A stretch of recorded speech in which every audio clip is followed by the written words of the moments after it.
Councillor जो है कांग्रेस के आए, सिंगल लार्जेस्ट पार्टी कांग्रेस उभर के आई, मगर उसके बावजूद 16 नगर सेवक हमें बहुमत के लिए कम मिले, जो मैजिक फिगर थी उसलिए 16 का संख्या कम थी। तो उस स्थिति में हमने वहां पर सेकुलर फ्रंट का एक वहां पर कैबिनेट गठन किया और उसमें जो शरद पवार चंद्र साहब की जो राष्ट्रवादी है, जिसके वहां पर मेंबर ऑफ पार्लियामेंट भी है, उन्हें साथ लिया। हमने समाजवादी को भी साथ लेने की कोशिश की, मगर वो सफल मंत्र नहीं हो पाए। तो 12 नगर सेवक एनसीपी शरद चंद्र पवार गठ के और कांग्रेस के 30, ऐसे 42 लोग हम थे, मगर उसके बावजूद 40 लोग 40 की संख्या हमें कम गिर रही थी और 40 का 42 से हम बढ़ नहीं रहे थे, हमें 4 की वहां जरूरत थी। तो ऐसी स्थिति में हम आगे चलते हुए वहां बीजेपी में से वो स्प्लिट नहीं, बीजेपी छोड़कर नारायण चौधरी जी के नेतृत्व में एक गुट वहां से निकला। उन्होंने केवल बीजेपी ही नहीं छोड़ी, तो बीजेपी की विचारधारा को भी उन्होंने त्यागते हुए उन्होंने सेक्युलर फ्रंट में शामिल होने का उन्होंने फैसला लिया। उनके फैसले का मैं स्वागत करता हूं और अभी वो आने के बाद हम बहुमत को लांग कर आगे गए। तो ऐसी स्थिति में mayor, deputy mayor, standing committee क्या होना चाहिए, कैसी कैसी बनना चाहिए, इसको लेकर वहां 1 to 1 हमारे 30 नगर सेवकों के साथ बात होगी। वहां जो बाहर से जो लोग आए, जो नए से हमारे साथ जो आए, उसके साथ भी चर्चा होगी। वहां के मेंबर ऑफ पार्लियामेंट जो है उनकी चर्चा करके ये तमाम 3 चीजों का और आने वाले 5 साल का वहां अंडरस्टैंडिंग हम तय करेंगे। वो अभी आप 20 तारीख को कितने उसका पता चल जाएगा, तो आगे आगे देखिए क्या होता है। इसके अलावा भी कोई पार्टी आपके साथ आ रही है, अपक्ष आ रहे हैं आपके साथ? हम जैसे ही अभी बहुमत हमने लांग लिया है, तो और भी लोग, ज्यादा लोग जो है वो आने की जरूर वहां पर गुंजाइश है। और ऐसे कुछ लोग आते हैं कांग्रेस का के नेतृत्व में ये ऑर्गेनाइज फ्रंट बना हुआ है, तो हम आइडियोलॉजिकल लेवल पर नॉट निगोशिएबल है।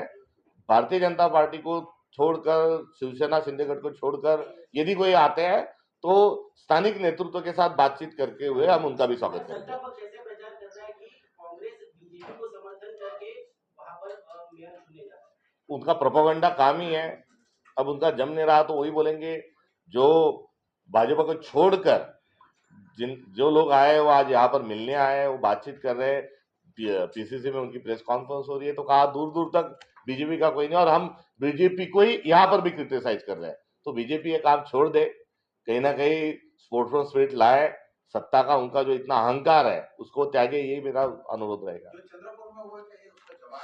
चंद्रपुर में जवाब देना था तो हम भिवंडी में क्यों देंगे, क्योंकि मेरे अंगने में तुम्हारा क्या काम है, ऐसा वाला मामला है वहां पर। क्योंकि भिवंडी का मामला पूरा अलग है, वहां यूबीटी के साथ हमारा जो भी था वो यूबीटी के साथ था। तो यूबीटी ने हमें वोट चंद्रपुर में दिया नहीं। बदला ही लेना होता तो हम परभनी में दे देते, क्योंकि परभनी में हमारे 12 थे और उनके 24 थे। तो हमारा सपोर्ट बीजेपी को, वहां बीजेपी शिवसेना को हमारा जो सपोर्ट है वो सपोर्ट हमारा वहां जरूरी था। तो भले ही चंद्रपुर ने यूबीटी में हमको वोटिंग किया नहीं, मगर उसके बावजूद हमारी तो मोहब्बत की दुकान है, बदले की दुकान नहीं। तो हमने हमारा भारतीय जनता पार्टी को दूर रखने के लिए हमारे 12 लोगों ने परभणी में यूबीटी को वोटिंग किया। चंद्रपुरात बदला घेण्याचं कारणच नाही। आम्ही काँग्रेसवाले जे आहोत ते मोहब्बत की दुकानवाले आहोत, बदला दूर दूरपर्यंत नाही। चंद्रपूरचा बदला हा घेण्याची संधी जी आहे ही परभणीत होती, मात्र परभणीमध्ये आम्ही उभाटाला मतदान केलं, त्यामुळे दोन्ही ठिकाणी उभाटा हा समकक्ष पातळीवर होता। भिवंडीमध्ये उभाटाच्या अनुषंगाने इथे कुठलाही नाही। बीजेपी आम्हाला परभणीतही चालत नव्हती, बीजेपी आम्हाला चंद्रपूरमध्येही चालत नाही आणि बीजेपी आम्हाला भिवंडीमध्येही चालत नाही। बीजेपी का एक गुट शिंदे सेना के पास भी गया था मिलने के लिए, क्या आपको लगता है कि 24 घंटे भी बाकी है, खेल पलट सकता है? नहीं, कोई अभी पलट नहीं सकता। अभी जो है वो है, अभी आप दिल थाम के बैठो, 20 तारीख का इंतजार है।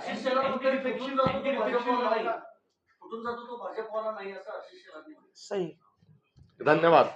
आणि जे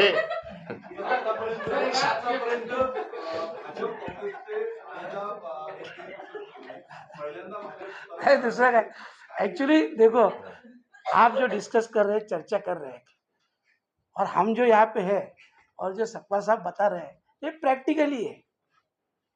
तो मेरी रिक्वेस्ट है कि चर्चा के बारे में बोलने से अच्छा प्रैक्टिकली जो आपके सामने है वही हकीकत है और वही हकीकत आगे रहेगी। Thank you.